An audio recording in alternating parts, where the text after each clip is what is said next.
함께 따라하겠습니다. 거기서 한 여자를 만났습니다. 거기서 한 여자를 만났습니다. 지난 8월 중국 비전 트립을 다녀오면서 그 연길 근처에 있는 백두산에 다녀올 기회가 있었습니다. 날씨가 좋지 못해서 천지는 못 가봤지만 그 백두산의 자작나무 숲을 가게 되었어요. 그래서 숲을 지나는데 재미있는 모습이 하나 눈에 들어왔습니다. 그래서 제가 그려봤습니다. 이렇게 그렸는데 스케치요. 옆에 이렇게 쓴 글씨를 한번 읽어볼게요. 뿌리로 부둥켜 안아 죽기 살기로 한 몸 되어 백두산에서 천년 살기. 저게 뭐 나무 같기도 하고 바위 같기도 하고 막 그러죠. 저게 뭔가 싶은데 바위 위에 나무가 뿌리를 이렇게 딱 이렇게 꽂아가지고 막 뒤에 엉켜서 하나로 뭉쳐 있는 거예요. 이게 뭔가 싶은 분들도 있을 것 같아서 제가 사진을 보여드리겠습니다. 네, 저걸 저렇게 그린 거예요. 바위 위에 나무가 뿌리를 꽂고 함께 막 뒤엉켜가지고 한 몸을 이루고 있는 거예요. 서로 꼭 부둥켜 안고 백두산의 숲을 지키고 있는 모습, 그게 참 인상적이었습니다. 함께 딱 달라붙어 있으니 외로워 보이지 않고 참 좋았고요. 운명적인 만남이 둘이 한 몸을 이루게 했구나라는 생각이 들기도 했고, 첫 모양이 어땠을까? 처음에 어떻게 저들이 만났을까? 바위와 나무가 어떻게 만났을까? 그런 생각을 해보니까 참 특별한 조합이다라는 생각이 들었어요. 여러분, 저와 여러분의 만남 또한 그렇게 운명적인 만남인 줄 믿습니다. 별로 그렇게 생각 안 하시는 거예요. 여러분 한번 생각해 보십시오. 1년 전, 3년 전, 5년 전에 어떻게 이 장소, 이곳, 운정교회에서 함께 만나서 신앙생활할 줄 어떻게 알았겠어요? 지금 여러분 같이 함께 신앙생활하는 여러분도 마찬가지잖아요.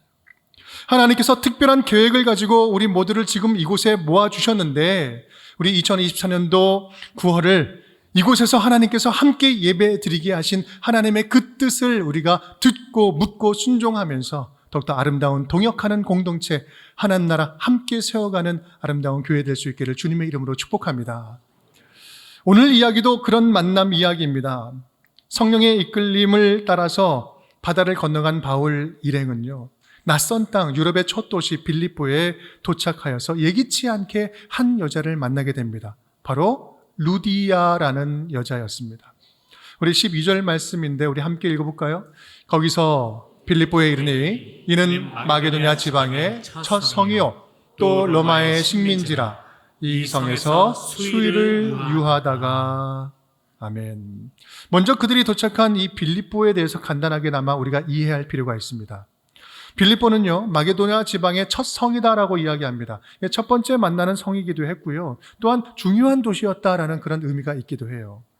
마게도냐 지방의 행정 수도는 데살로니가였지만 빌립보는 작은 로마라고 불릴 만큼 로마 사람들, 로마 시민들이 집단으로 거주하는 아주 부유한 동네였어요. 로마의 식민지다라는 이 표현인데 우리는 식민을 당해봤기 때문에 부정적인 단어지만 지금 식민지라는 표현은요, 이 로마에 자부심이 있었던 도시다라고 하는 자랑스러운 표현입니다. 그러다 보니 종교적으로는 다원주의적이었고요, 경제적으로는 부유하고 풍요로웠습니다.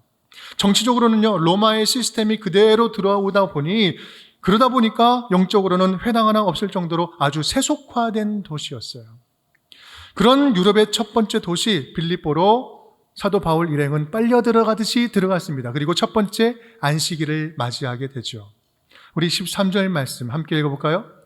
안식일에 우리가 기도할 곳이 있을까 하여 문 밖 강가에 나가 거기 앉아서 모인 여자들에게 말하는데. 안식일이 되었습니다. 근데 뭐가 문제였어요?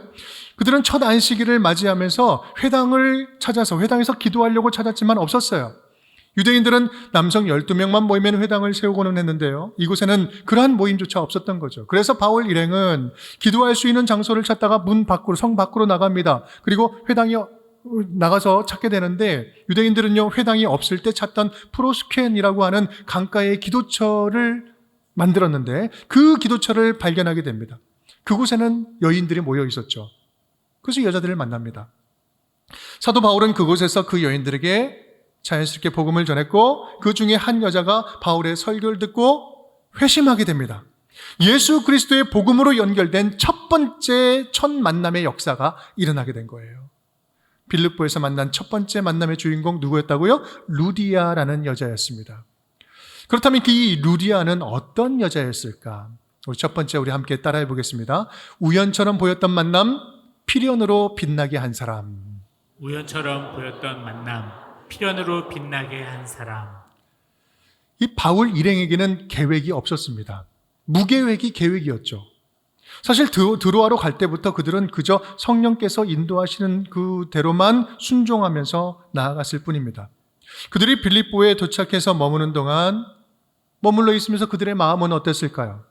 낯선 도시를 바라보면서 도대체 어디에서 무엇부터 시작을 해야 될까라는 이런 고민을 하지 않았을까요? 사실 그들이 지금 낯선 곳에서 할 수 있는 것은요, 기도밖에 없었어요. 할 수 있는 게 기도밖에 없었지만 사실 기도가 사역의 전부 아니겠습니까? 그래서 그들은 유대인들이 모이는 곳을 열심히 찾았습니다. 회당을 찾았지만 찾지 못하고 경건한 여자들이 모여있는 그 강변의 한 기도처를 우연히 발견하게 되는 거예요.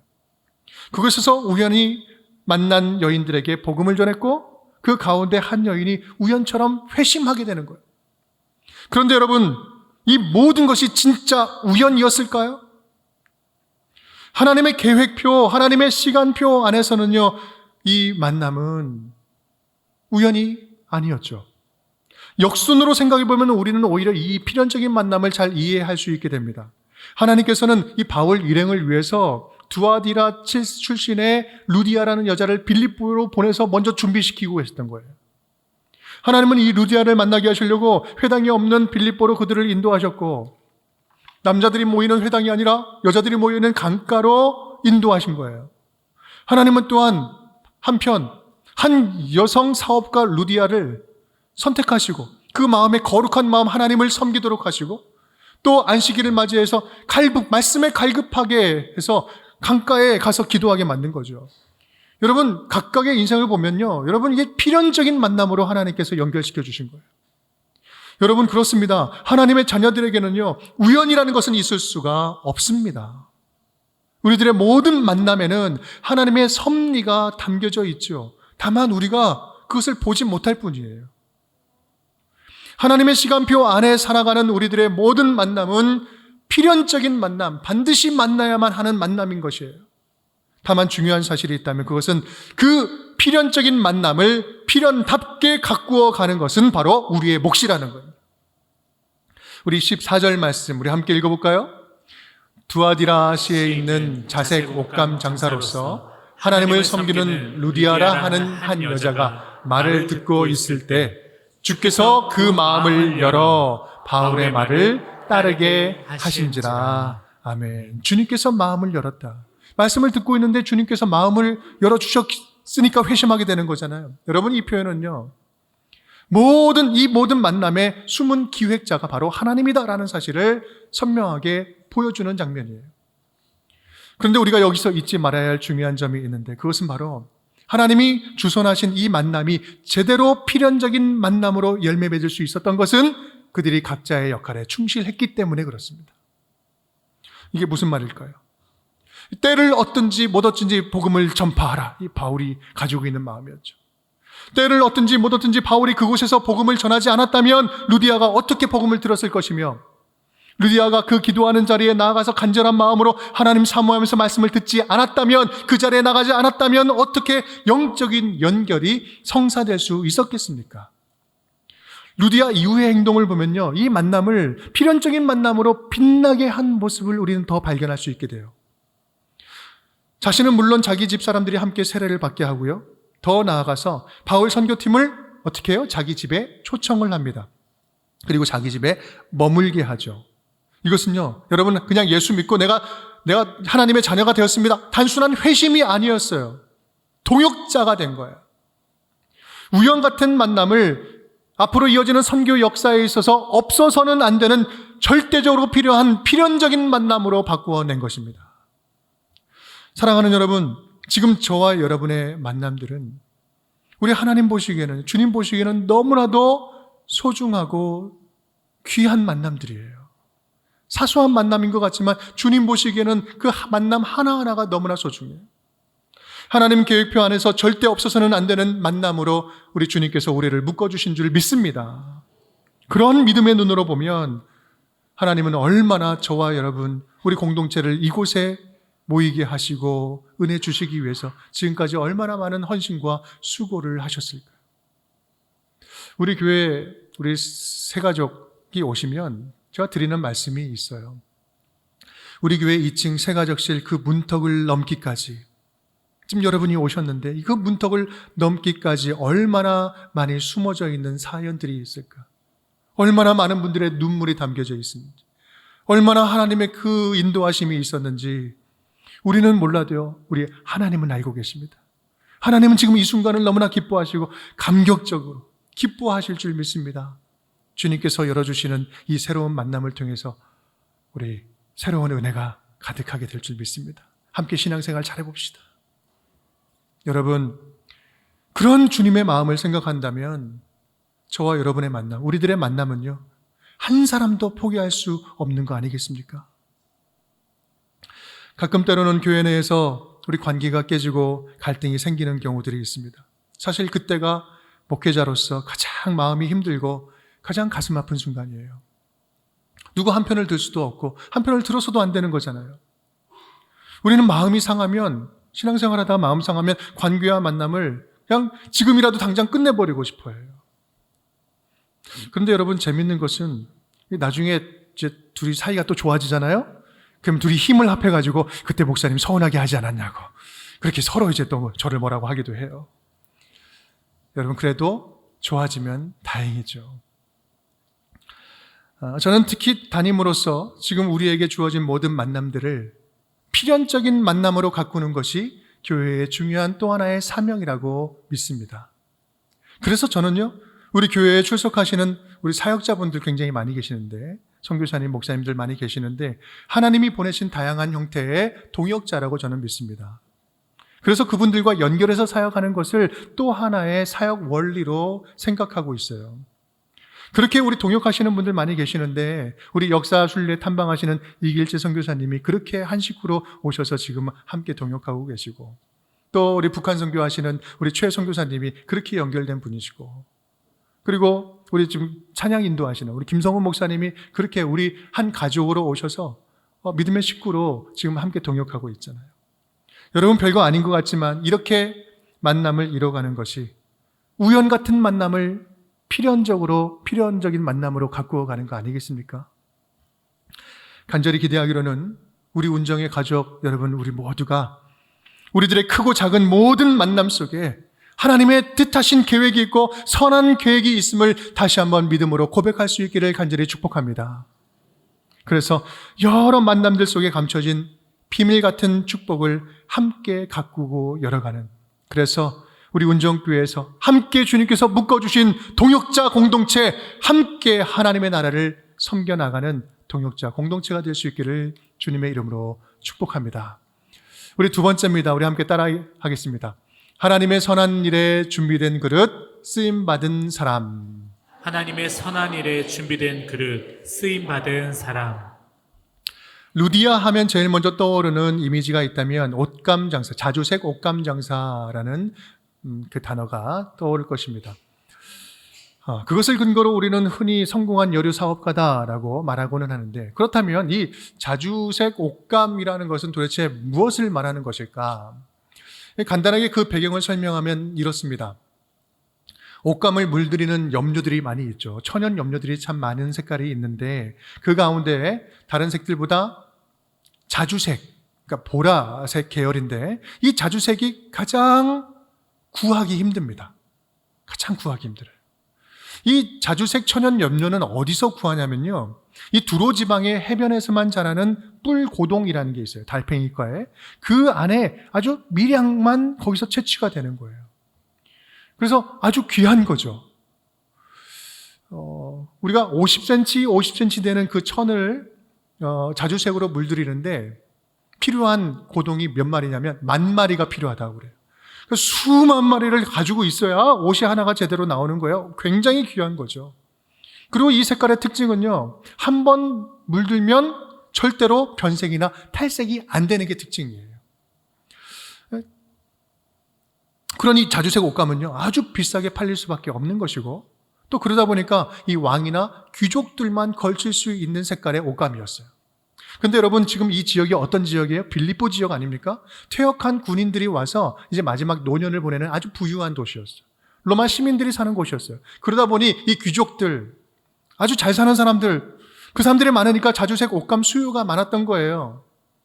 이 두아디라라는 곳은 이 천연 염색이 굉장히 발달한 도시인데, 그곳 출신 루디아가 이곳 와서, 이 빌립보에 와서 사업을 성공할 수 있었던 이유도 바로 거기에 있었던 것입니다. 그게 잘 맞아떨어진 거죠. 그런데 여기서 중요한 점, 우리가 중요하게 볼 점은 그녀가 그렇게 부자였다, 돈 많았다, 지금 그것을 강조하려고 하는 내용이 말이 아닙니다. 그것이 핵심이 아니에요. 하나님께서 낯선 이 유럽 대륙에 아무런 계획도 없고 아무런 아는 사람도 없고 집도 없고 거처할 곳도 없는 이 바울 일행을 보내시면서 그냥 보내지 않고 이 루디아와 같은 동역자를 붙여주시면서 보내고 계신다는 말씀이에요. 그것도 단순히 재정적인 후원만 하는 그런 정도가 아니라 복음 안에서 서로 책임지고 함께 동고동락하는 하나님 나라 동역자를 붙여주셨다는 말씀입니다. 우리 하나님은 주님의 일을 맡기실 때요, 내가 기대하지 않았던 다양한 사람들을 붙여주세요. 어쩌면 내가 원치 않은 사람을 붙여주실 때도 있어요. 그렇게 붙여주시는데 왜 그렇습니까? 나는 필요하지 않은 것 같지만 그 사람을 통해서 하나님께서 또 무엇인가를 공급해서 함께 주님의 나라를 하게 하시는 거죠. 왜 그렇습니까? 나보다 나의 필요를 더 주님께서 잘 아시기 때문에 그렇습니다. 루디아는 바울이 전한 그 복음을 들으면서 자기 삶의 목적과 사명을 다시 깨달을 수 있었을 것입니다. 하나님께서 내게 주신 이 물질적인 풍요로움, 빌립보에서 사업적으로 성공하게 하신 하나님의 이유, 내가 왜 이곳에 있는지, 그리고 왜 이 사람들을 만나게 하는지, 주님께서 나에게 왜 축복을 주시는지 그 본질적인 이유가 무엇인지 바울 일행을 만나면서 그는 비로소 깨달았을 것입니다. 바로 그 순간이 그녀의 은사가 위대한 사명의 도구가 되는 순간이 된 것입니다. 그리고 그녀가 하는 헌신은 억지로 마지못해 하는 헌신이 아니라 자원함과 기쁨으로 드리는 거룩하고 순결한 사명으로 다시 태어난 헌신이 된 것입니다. 여기서 잠깐 우리가 오해하지 않았으면 좋겠는데요, 루디아처럼 부자였기 때문에, 부자니까 그렇게 하죠, 하나님 저도 부자가 되면 다 할 수 있어요, 지금 이런 얘기 하는 거 아니잖아요. 부자였기 때문에 동역이나 협조가 가능했다는 것이 아니라 어떤 일을 하든지 무엇을 하든지 얼마를 가졌든지 상관이 없는 거예요. 그건 중요하지 않아요. 다만 중요한 것은 하나님께서는요, 가장 필요하실 때, 당신의 일을 행해 나갔을 때 하나님께서 각각 부어주신 그 은사들을 다 불러 모아 조합하시면서 당신의 나라를 세워가신다는 말씀이에요. 그러한 과정 가운데 중요한 것은 그렇게 우리를 각각 있는 자리에서 부분 사용하시고 부르시고 쓰시겠다고 부르실 때 우리는 얼마나 기꺼이 내게 주신 것, 나에게 담아주신 것, 맡겨주신 것을 기꺼이 주님께 드릴 수 있는 준비가 되어 있는가. 주님께서 쓰시겠다 하실 때 나는 얼마나 기쁜 마음으로 쓰임받기를 소망하며 주님께 나아갈 수 있는가.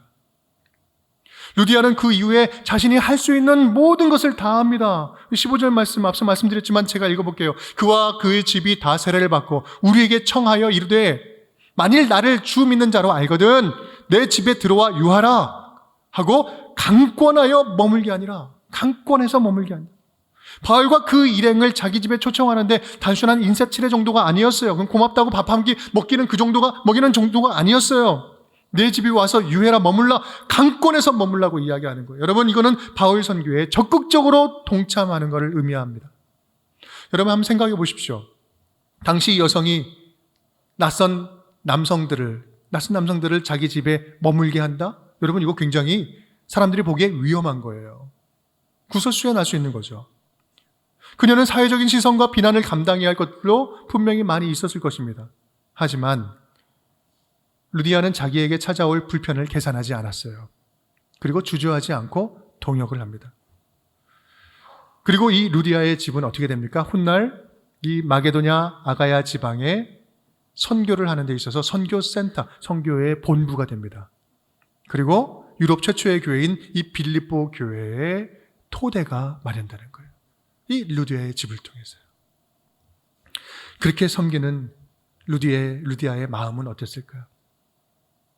하나님이 자기에게 주신 모든 물질, 건강, 시간, 내 손에 담아주신 사업, 수완, 모든 것들이 이 세상에서 썩어질 것이 아니라 영원히 사라지지 않는 하늘에 쌓는 보화가 되는 것.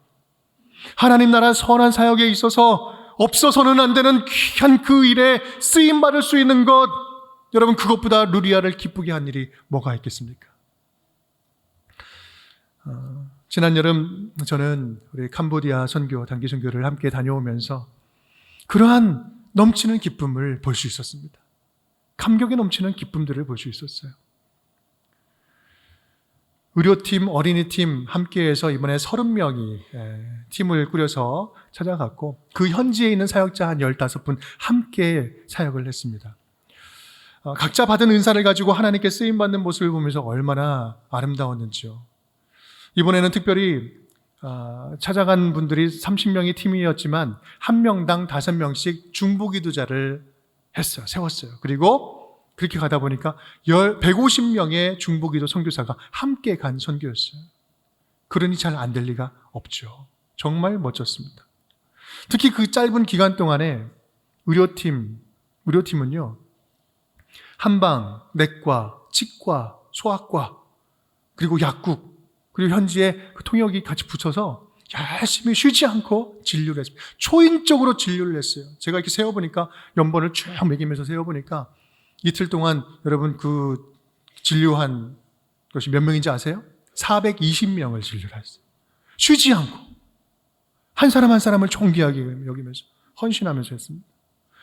어린이팀은요, 제가 다녀오면서 어림잡아서 그 숫자를 이렇게 생각을 해보니까 한 600명의 아이를 만났어요. 우리 그들에게 우리가 할 수 있는 최선, 손짓, 발짓, 태권도, 이것저것 하면서 복음을 전했습니다. 얼마나 열심히 재밌게 사역했는지요. 몸은 힘든데 영혼은 깃털처럼 가벼워지고 영적인 기쁨이라는 게 이거구나. 영적인 기쁨이 넘치는 순간들이었습니다. 그 기쁨은 말로 표현을 할 수 없는 거죠. 여러분, 소망이 되십니까? 아직 가지 못하신 분 계시면 계속해서 갈 거니까요. 소망을 가지고 함께 참여할 수 있기를 간절히 바랍니다. 여러분, 캄보디아에 가야만 이러한 헌신의 기쁨, 그걸 느낄 수 있을까요? 아니요. 지금 곳곳마다 하나님께서는 우리의 섬김의 자리를 통해서 영원한 기쁨을 맛보게 하시죠. 이번 여름에 많은 사역들이 우리 교회에 있었습니다. 교육부 헌신하면서 우리 청년들, 교사 선생님들, 그리고 우리 자치회에서 보이지 않는 곳에서 얼마나 많이 수고했는지 모릅니다. 그런데 하나같이 기쁨으로 감사함으로 했기에 우리 아이들이 그 복음의 말씀 듣고 평생을 우리 주님의 자녀로 살아갈 수 있게 되는 거 아니겠습니까? 여러분, 얼마나 기쁨인지요. 여러분, 이런 섬김과 헌신의 이야기는 특별한 누군가의 이야기입니까? 누군가 그 사람들만의 이야기입니까? 아니잖아요. 하나님의 자녀로 살아가는 우리 모두에게 열려져 있는 이야기 아니겠습니까? 그 하늘에 쌓는 헌신과 수고야말로 진정한 영적인 기쁨을 누리게 하는 거 아니겠어요? 바라기는 우리 모든 성도님들에게 주신 은사와 능력들이 주의 일에 아름답게 쓰임받는 축복의 도구, 기쁨의 도구들이 될 수 있기를 주님의 이름으로 축복합니다. 우리 세 번째입니다. 우리 함께 따라하겠습니다. 믿음으로 변화의 물결을 일으킨 한 사람. 믿음으로 변화의 물결을 일으킨 한 사람. 오늘 본문을 보면 아주 흥미로운 표현이 나옵니다. 15절 말씀 그 앞부분이죠. 제가 읽겠습니다. 그와 그 집이 다 세례를 받고. 그와 그 집이 다 세례를 받았다. 루디아 개인의 신앙 고백이 개인의 믿음으로 끝나지 않아요. 그녀와 함께 살고 함께 일하는 사람들, 즉 그녀와 함께하는 가족 공동체, 그리고 경제적으로 묶어져 있는 경제 공동체, 모든 사람들이 루디아의 믿음을 자신의 믿음으로 받아들이고 세례를 받습니다. 여러분, 세례를 받는다는 것은요, 그 당시는 나는 이제 죽기를 각오하고 예수님을 믿겠다, 예수님만 주인으로 삼아 살겠다라는 결단이에요. 자기 목을 내놓고 믿겠다는 거죠. 그런데 어떻게 함께 사는 사람들이 이 루디아의 믿음을 따라서 함께 세례를 받을 수 있었을까? 여러분, 그것은요, 루디아는 자기 주변에 초전도체처럼 복음을 흘려보낼 줄 아는 선한 영향력이 있었던 사람이었어요. 선한 영향력이 있었던 사람. 단순히 직장 오너, 사장이기 이전에 신뢰할 만한 정직한 사람이었고, 삶에 감동이 있었고, 섬기는데 진정성이 있었고, 자기에게 붙여준 한 사람 한 사람을 사랑스럽게 돌봐줄 줄 아는 영적인 리더였던 것이죠. 루디아가 믿는 예수라면 나도 믿어보겠습니다. 루디아가 목숨 걸고 믿는 예수라면 나도 목숨 걸고 믿어볼 수 있겠습니다. 여러분 주변에 있는 사람들은요, 이 루디아의 삶을 통해서 드러난 예수 그리스도, 그 삶 가운데 찾아와시고 주인 되어주시는 예수 그리스도를 보고 회심할 수 있었습니다. 하나님의 사람, 한 사람의 변화는요, 그 한 사람만의 변화로 끝나지 않습니다. 그 한 사람을 통해서 또 다른 생명이 태어나고, 그가 속한 공동체가 조금씩 다시 회복되기 시작하고, 가정과 직장과 지역과 교회가 그 한 사람으로 인하여서 아픈 사람들이, 아픈 마음들이 치유되기 시작합니다. 예수 그리스도의 생명의 빛이 그 한 사람에 의해서 저와 여러분 가운데 예수의 빛을 품은 저와 여러분이 가는 그곳은 예수의 빛으로 충만하게 채워질 수 있는 거예요. 그 한 사람이 중요한 거예요. 여러분, 이 사도행전을 보면 그 이야기가 이 사도행전 곳곳마다 등장하고 있습니다. 우리 얼마 전에 우리가 함께 본 사도행전 10장의 고넬료 가족 기억나십니까? 이렇게 표현합니다. 그가 경건하여 온 집안과 더불어 하나님을 경외하며 백성을 많이 구제하고 하나님께 항상 기도하더니, 다 함께 베드로가 이 말을 할 때에 성령이 말씀 듣는 모든 사람에게 내려오시니, 고넬료를 통하여서 고넬료 주변에 있는 그 가족 모든 사람들이 성령의 충만함을 경험하게 됩니다. 또한 오늘 본문 말씀에 이후 이어지는 내용이 너무나 우리가 잘 아는 말씀, 빌립보 감옥 이야기죠. 거기서 만난 간수의 가족도 그렇지 않습니까? 함께 읽어볼까요? 이르시되 주 예수를 믿으라, 그리하면 너와 네 집이 구원을 받으리라 하고, 자기와 그 온 가족이 다 세례를 받은 후 그들을 데리고 자기 집에 올라가서 음식을 차려주고 그와 온 집안이 하나님을 믿음으로 크게 기뻐하니라. 아멘. 주 예수를 믿으라, 그러면 네가 구원을 받을 것이다, 이렇게 이야기하지 않고 너와 내 집이 구원을 받으리라, 오이코스, 그 함께하는 그 믿음의 공동체가 함께 회심을 하게 되는 거죠. 온 가족이 다 세례를 받고 온 가족이 다 하나님을 믿었더라, 기뻐하였더라. 여러분, 사랑하는 여러분, 그렇습니다. 선한 영향력 있는 한 사람만 온전히 세워줘도요, 무너진 공동체는 다시 일어설 수 있습니다. 온전한 한 사람이 곧 소망이 되는 거예요. 하나님께 소망이 되는 거예요. 예수를 닮아가는 한 사람의 제자가 온전히 살아간다면, 세워진다면, 예수를 닮아가는 한 사람의 제자가 있다면, 그리고 그 한 사람이 저와 여러분이 될 수 있다면, 우리가 살아가는 모든 현장은요, 하나님의 소망이 담긴 현장인 줄 믿습니다. 모든 현장 가운데 절망이 우리로부터 다시 한번 소망으로 바뀌게 될 줄 믿습니다. 여러분, 그렇게 우리가 나아갈 수 있는 이유가 무엇입니까? 우리에게 능력이 있는 것이 아니라 우리 안에 계신 예수 그리스도가 능력이 있는 것이고, 우리와 함께 하고 계시는 성령께서 우리를 외면치 아니하시고 역동적으로 일하실 것이기 때문에 그렇습니다. 중요한 것은요, 저와 여러분이 보냄받은 현장에서, 지금 살아가는 이 현장에서 그 한 사람이 되고 있는가? 그 한 사람이 되고 있는가? 예수로 충만한 한 사람으로 살아가고 있는가? 성령님의 인도하심에 사로잡힌 그 한 사람으로 살아가고 있는가? 오늘 말씀은 우리에게 그 세 가지 질문 앞에 서게 합니다. 함께 읽어보겠습니다.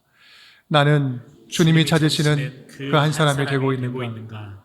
나는 주님이 찾으시는 그 한 사람을 세우고 있는가?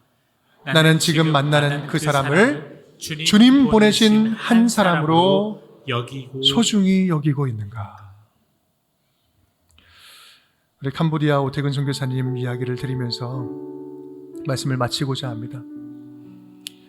24년간 우리 캄보디아 현지에서 선교 사역을 하셨는데, 지금까지 24개의 교회를 개척 사역을 하셨습니다. 현지인 교회, 현지인 사역자를 세우고 교회 개척을 했죠.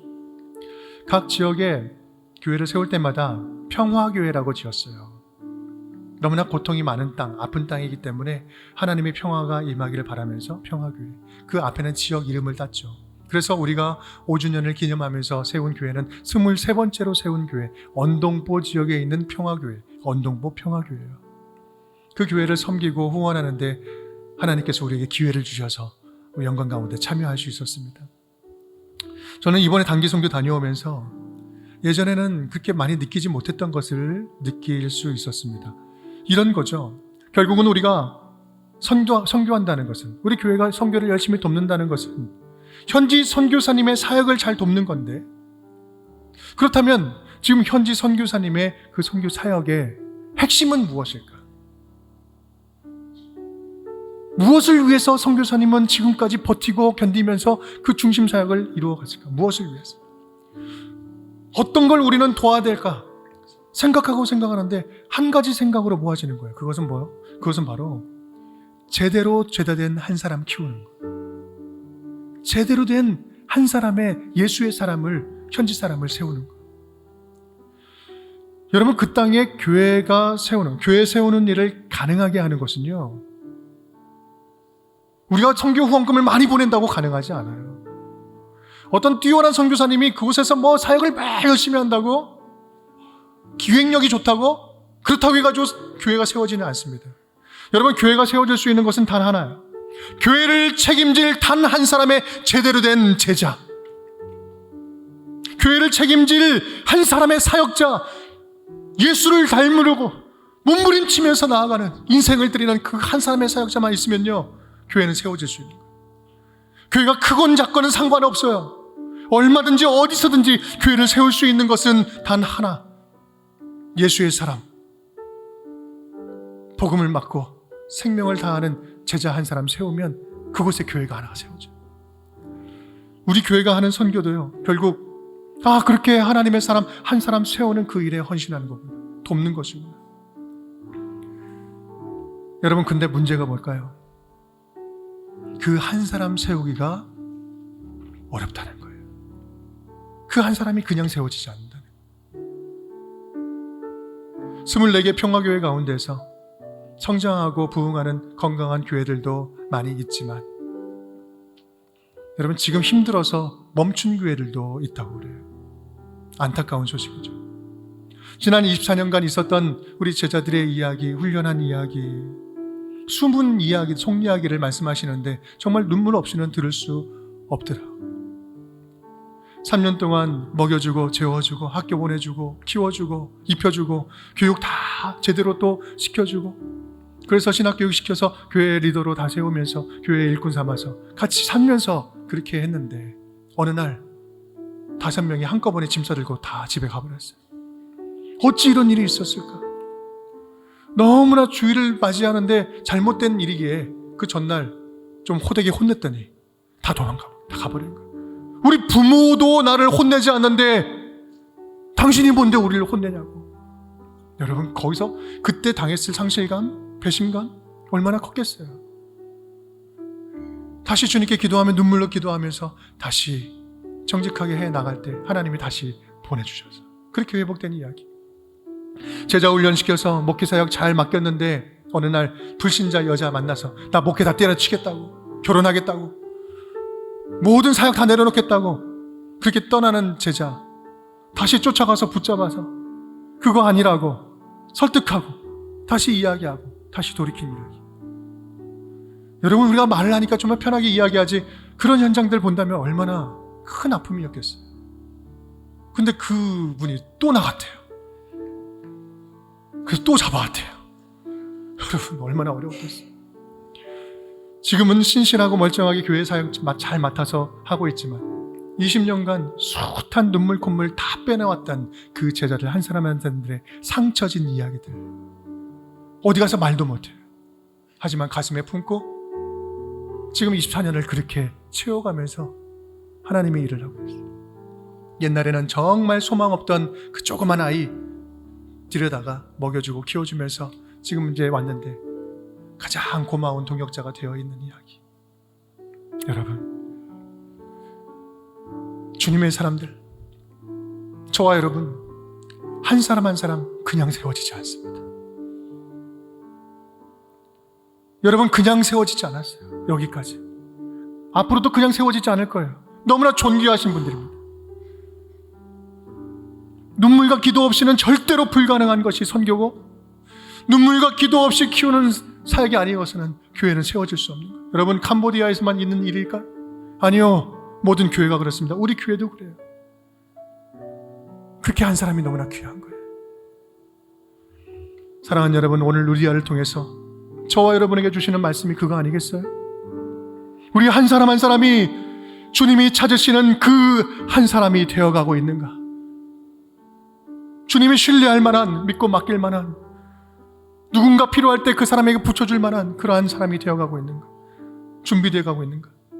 내게 주신 모든 만남을 우연이 아니라 필연적인 만남으로 책임있게 가고 있는가?